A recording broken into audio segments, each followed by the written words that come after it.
नमस्ते, मैं हूं पूजा और आपका मेरे चैनल में स्वागत है। आज मैं आप लोगों को वर्णमाला के श, श और स में अंतर बताने वाली हूँ। इसका प्रयोग कैसे करते हैं, इसका उच्चारण कैसे करते हैं। सबसे पहली बात कि जब बच्चे या कोई भी वर्णमाला का जब उच्चारण करते हैं, वर्णमाला जब पढ़ते हैं तो उसमें एक साथ स, श, श एक साथ आता है। जैसे ये श श श एक साथ ये तीनों श आता है, तो इसमें जो है सब संदेह हो जाते, कंफ्यूज्ड हो जाते हैं कि कौन सा स का कहाँ पे प्रयोग करें, कौन सा स का उच्चारण कैसे करें।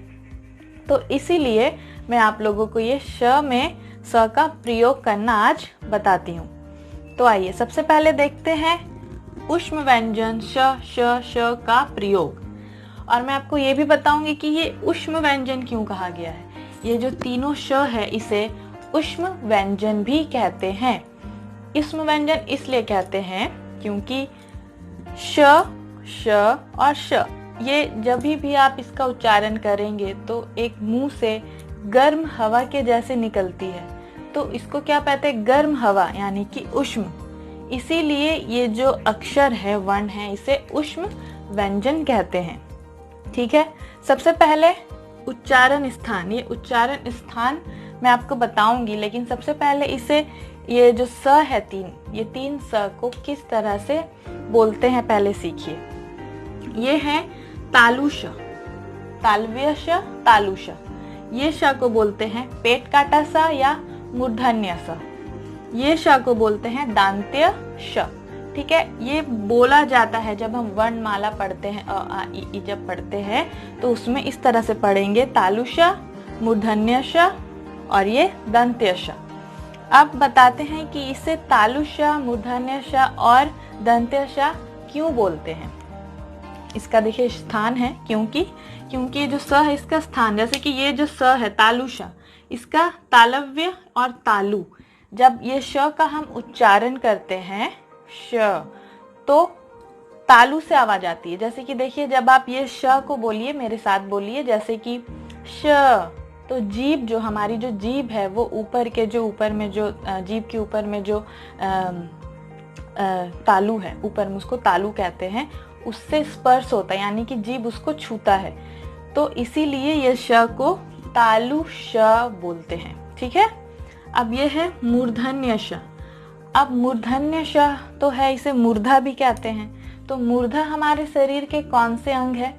जैसे देखिए जब नाक से जो आवाज आती है सीधे मुंह से निकलती है, नाक के जो नीचे का जो निचला हिस्सा है उसे मूर्धा कहते हैं। जब आप ये श बोलेंगे, बोलिए श, तो देखिए मुंह से कोई बिना रुकावट के श मुंह से हवा के जैसे निकल जाती है, तो इसीलिए इसे मूर्धन्य श बोलते हैं, क्योंकि इसकी जो उच्चारण है मूर्धा से आती है इसीलिए।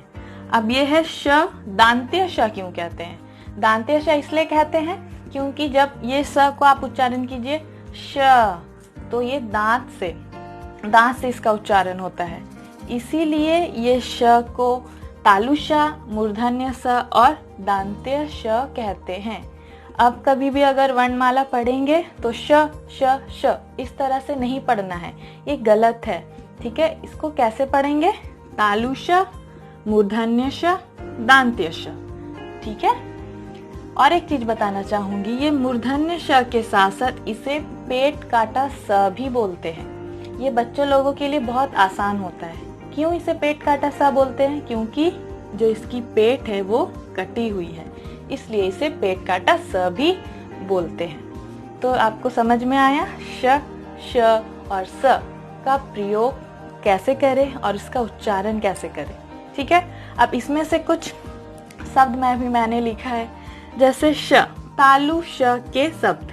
ठीक है, तालु स के जो शब्द होते हैं जैसे शेर, शंकर, शलगम। देखिए जब ये आप सब बोलते हैं तो जो जीभ है वो तालु को छूती है।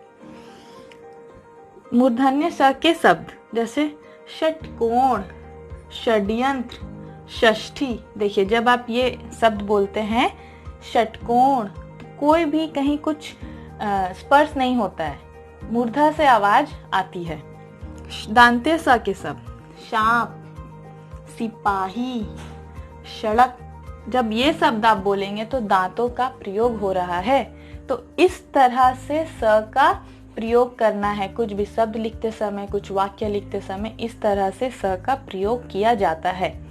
और देखिए मिश्रित स मतलब कोई कोई शब्द ऐसे होते हैं जिसमें 2 स या 3 स एक साथ जुड़ के बने होते हैं। ठीक है, ऐसे बहुत सारे शब्द हैं, मैंने कुछ लिखे हैं जैसे कि संतोष। देखिए ये दांते स और ये मूर्धन्य स, तो संतोष। आप जब उच्चारण करेंगे तो आप समझ पाएंगे। संतुष्ट, संतुष्ट, विश्वास, शासन। तो इस तरह से स का जो प्रयोग है ये सही स का प्रयोग है।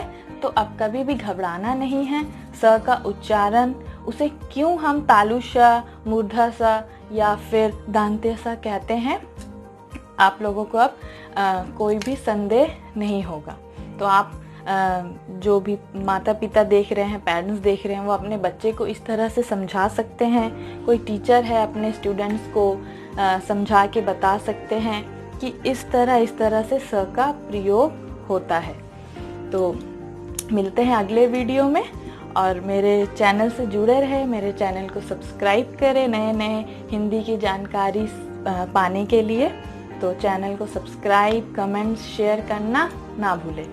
मिलते हैं अगले विषय के साथ, तब तक के लिए धन्यवाद।